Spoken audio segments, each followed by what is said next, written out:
Dana, just stay with us. We'll come back to you in a moment. We've also got the L&T Finance Management with us on those numbers. Mr. Sivaraman's joining us. Mr. Sivaraman, our profits are technically down if we exclude out the tax write-back or deferred tax of 36 crores. So what's the reason for that? Oh, no, this is not a tax write-back. See, as all our provisions are not necessarily tax deductible from a income tax perspective. Like when we make a provision for NPLs, they are not immediately give credit. Only the tax credit is available only when we do the actual write-off. So to the extent that we make provisions but not eligible for immediate tax write-off, rather tax set-off, we create deferred tax asset. This is a very normal accounting treatment, which has always happened over the last every quarter that we have had, because our provisions are in excess of the write-offs that we do. So that's why this deferred tax asset is created by charging the P&L account. Now NPAs have risen about 28% quarter on the normal operations. Right. So if you look at the profits after taxes, they are the normal profits have grown by about 20% from 122 crores to 145 crores for the quarter. Okay, I was asking about the stress on NPAs as well. If you could just run us through where exactly that's coming from. Well, the economic environment is quite a challenging one. I don't see that to be a secret with anybody.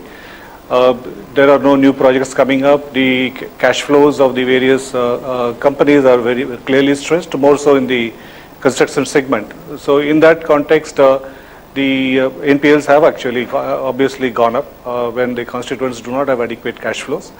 I don't see this to be any different from what other lending entities have experienced, so to the extent that results have been announced.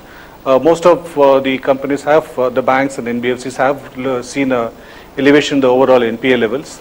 What we see is that this situation could perhaps continue for one more quarter, when the situation after which the situation can potentially improve.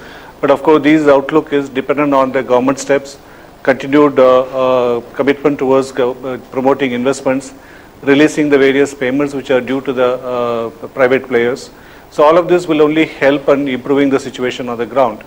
The construction sector, which is largely engaged in building infrastructure, has had a serious concern. The construction equipment side, which is supporting the mining sector, has also had a concern.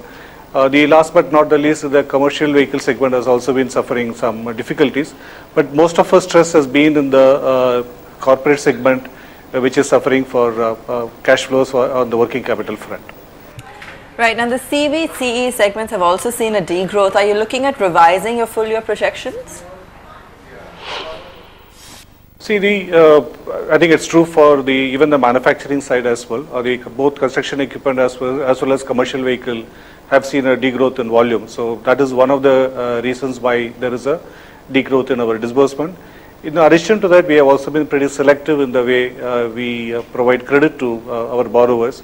In selecting our borrowers, also been very selective. Consequently, our growth rate have been, rather our negative growth have been slightly larger than what the industry has seen.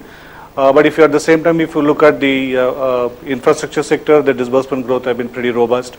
On the rural products finance, again, we have seen an extremely robust growth. The microfinance, after all the problems have been sorted out, and we have also put in place all the processes required, is showing growth in disbursement.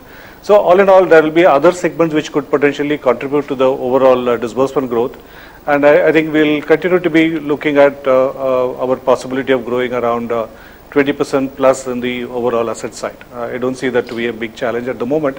But having said that, we need to see how the next 2 quarters really pan out. Right. Mr. Sivaraman, the RBI's actions last week would mean damage for NBFCs like yourself. What has been the impact and what are you expecting from the RBI next week? I think one of the things that we have been redeeming for us over the last almost about 4 consecutive quarters has been the stable to improving margins, interest margins very clearly. That has been supported by a good and steady interest rate environment. The liquidity environment has also been very predictable. All this have helped us in improving the margins. Whereas the action that happened in the last week has definitely disturbed the equilibrium in the shorter end.